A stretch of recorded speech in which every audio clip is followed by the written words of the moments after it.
எல்லாருக்கும் வணக்கம்மா.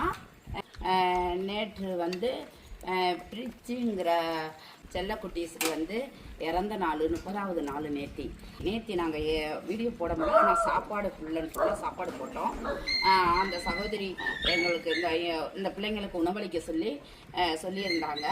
குடும்பத்தார் அனைவரும் நல்லா இருக்கணும், அந்த செல்லக்குட்டீஸோ ஆத்மா சாந்தி அடையணும். ஞாயிற்றுக்கிழமை 30வது நாள் நாங்கள் வீடியோ போட முடியல. ஆனால் சாப்பாடு ஃபுல்லாக போட்டோம்.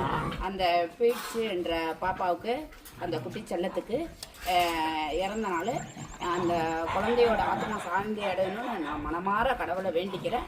எல்லாரும் வேண்டிக்கங்க.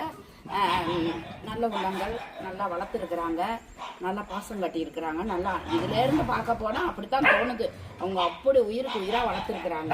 அவங்க குடும்பத்தில் எல்லாரும் நல்லா இருக்கணும். அது கடவுளுக்கு போய் சொல்லி அவங்க குடும்பத்தை நல்லா வைக்கணும், நல்ல விதமாக வீடோடி வாழணும். குட்டி செல்ல சார்பாக இந்த பிள்ளைங்களுக்கெல்லாம் உணவளிக்கிறோம்.